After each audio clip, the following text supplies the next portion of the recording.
19 ਸਾਲ ਦਾ ਸੀ, ਚੰਗਾ ਖਿਡਾਰੀ ਸੀ, ਪਰ ਨਸ਼ਾ ਜਿੱਤ ਗਿਆ। ਤਰਸੇਮ ਸਿਆ ਇਹ ਸੱਗ ਦਾ ਸੇਕ ਤਾਂ ਘਰ ਘਰ ਪਹੁੰਚਿਆ, ਪਰ ਬਸ ਹੁਣ ਹੋਰ ਨਹੀਂ। ਪੰਜਾਬ ਸਰਕਾਰ ਨੇ ਨਸ਼ਿਆਂ ਦੇ ਵਿਰੁੱਧ ਇੱਕ ਸਖਤ ਮੁਹਿੰਮ ਚਲਾਈ ਹੈ ਤੇ ਅਸੀਂ ਸਾਰਿਆਂ ਨੇ ਇਹਨਾਂ ਦਾ ਸਾਥ ਦੇਣਾ ਕਿ ਅੱਜ ਤੋਂ ਬਾਅਦ ਨਾ ਇਸ ਪਿੰਡ ਵਿੱਚ ਨਸ਼ਾ ਵਿਕੂਗਾ ਤੇ ਨਾ ਹੀ ਕਿਸੇ ਨਸ਼ਾ ਵੇਚਣ ਵਾਲੇ ਨੂੰ ਇੱਥੇ ਵੜਨ ਦਿੱਤਾ ਜਾਊ। ਜਿਹੜੇ ਨਸ਼ੇ ਵਿੱਚ ਫਸੇ ਹੋਏ ਨੇ ਉਹਨਾਂ ਨੂੰ ਨਸ਼ਾ ਮੁਕਤੀ ਕੇਂਦਰ ਵਿੱਚ ਭਰਤੀ ਕਰਾਵਾਂਗੇ। ਕੋਈ ਵੀ ਨਸ਼ਾ ਤਸਕਰ ਦੀ ਜ਼ਮਾਨਤ ਨਹੀਂ ਕਰਾਏਗਾ। ਵਾਅਦਾ ਕਰੋ, ਅਸੀਂ ਆਪਣੇ ਪਿੰਡ ਨੂੰ, ਆਪਣੇ ਪੰਜਾਬ ਨੂੰ ਨਸ਼ਾ ਮੁਕਤ ਕਰਕੇ रहांगे। एक तरफ जहां ऑपरेशन सिंदूर पर बीते दिन यानी 28 जुलाई को संसद में चर्चा शुरू हुई, तो वहीं संसद की कार्रवाई शुरू होने के बाद जम्मू कश्मीर में भारतीय सेना ने ऑपरेशन महादेव चलाकर 3 आतंकियों को मार गिराया।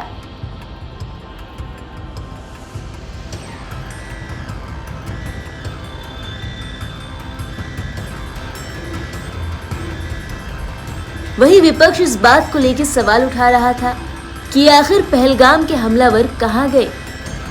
इसी बीच कांग्रेस सांसद इमरान मसूद ने इस ऑपरेशन को लेकर कई सवाल उठाए।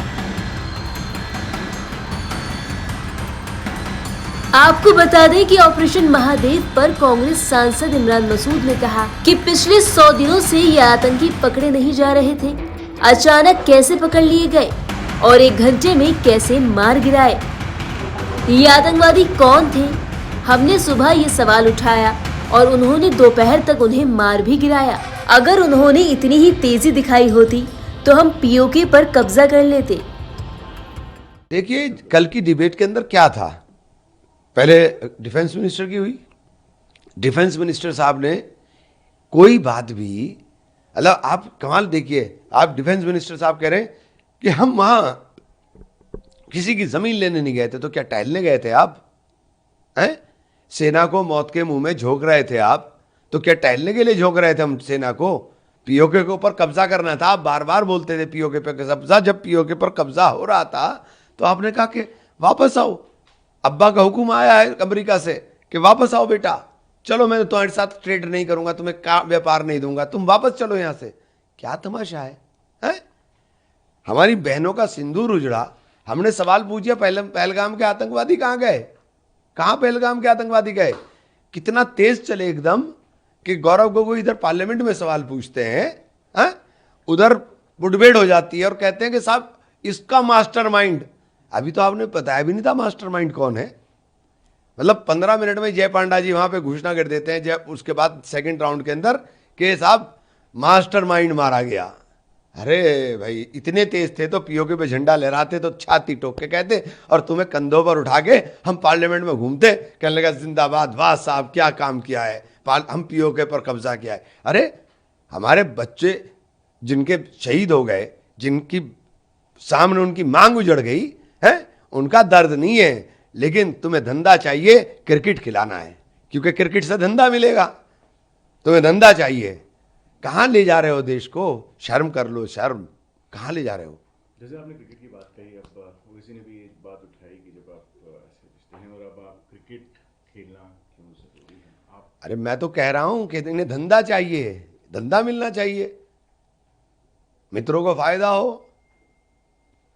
बात कर लेते हैं, कल जयशंकर जी ने भी अपना बयान दिया। उन्होंने कहा कि न्यूक्लियर ब्लैकमेल से भारत झुकेगा नहीं और एक न्यू नॉर्मल है जो ऑपरेशन सिंदूर करा गया। तो फिर किससे झुके?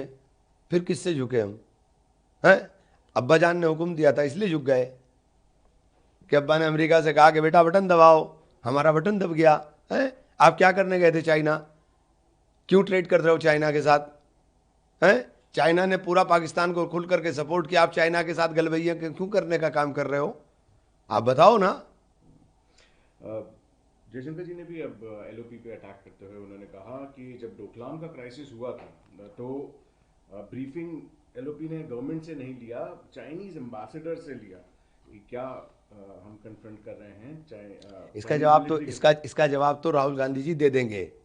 उनके पास कुछ नहीं होता, उनके बाद टारगेट गांधी परिवार, गांधी परिवार। अरे तुमने तो कुछ किया नहीं, गांधी जी इतना हौसला तो ले आओ, हिम्मत तो ले आओ, दम तो ले आओ। ये गांधी परिवार ने बनाया था 70 साल के अंदर, तुमने तो उजाड़ दिया इसको। डिप्लोमेसी के ऊपर जो बात हो रही थी कि क्या हमारी डिप्लोमेसी ने अचीव किया, उस पर भी एक्सटर्नल अफेयर्स मिनिस्टर ने कहा कि जिस तरीके से ताबुर राना को एक्स्ट्राडाइट किया, दूसरे वेरी को गुड, लिस्ट किया। वेरी गुड, बहुत अच्छा। 92 में से 88 वोट पाकिस्तान को मिलते हैं उप समिति के चुनाव में, हैं? हमारी विदेश नीति बहुत कामयाब है। पूरे विश्व के अंदर कोई आदमी हमारे साथ खड़ा नहीं होता, एक भी आदमी ये नहीं कहता कि पाकिस्तान आतंकवादी मुल्क है। आप बताओ किसने कहा कि आतंकवादी मुल्क है? हम जयशंकर जी की बात को सल्यूट करेंगे। किसी ने कहा हो तो बताओ आप मुझे, पूरे विश्व के अंदर किसी ने कहा हो? जो हमारे दोस्त हैं, जिन्होंने कश्मीर मुद्दे पर भी हमारा साथ दिया, हम उसके साथ नहीं खड़े होते तो ना हम किसी के दोस्त हैं, तो दुश्मन तो हमने बना ही लिए। रक्षा मंत्री ने कल एक बात कही थी कि ये नहीं पूछना चाहिए ऑपोजिशन को कि कितने हमारे प्रश्न भी उनसे ही पूछना चाहिए कि हमारी क्या एडिक्वेट सेंटिमेंट्स के हिसाब से नहीं है। आपने तो एयरक्राफ्ट खरीदे थे ना, जो 526 करोड़ का राफेल वहां मिल रहा था कतर के अंदर, आपने 1600 का खरीदा था ना। कहाँ गए वो ताकत बताओ ना, हम तो वही तो पूछ रहे हैं। ये कोई पेंसिल है क्या? एक राफेल 1600 करोड़ का पेंसिल है कि पेंसिल टूट गई और स्कूल में पास नहीं हुए? ये पेंसिल है क्या? पहले तो इसके ऊपर बता दें कि ये क्या है। ये जो सिंदूर के अंदर आपने जिन बहनों के मांग उजड़ी है, जिनके सिंदूर का अपमान हुआ है, वो क्रिकेट खेल करके आप उनका सम्मान करोगे क्या? आपको बता दें कि रक्षा मंत्री ने लोकसभा में ऑपरेशन सिंदूर पर चर्चा के दौरान कहा कि हमारी सरकार ने भी पाकिस्तान के साथ शांति स्थापित करने के लिए कई कोशिशें की, लेकिन बाद में 2016 की सर्जिकल स्ट्राइक, 2019 की बालाकोट एयर स्ट्राइक और 2025 के ऑपरेशन सिंदूर के माध्यम से हमने शांति स्थापित करने के लिए एक अलग रास्ता अपनाया है।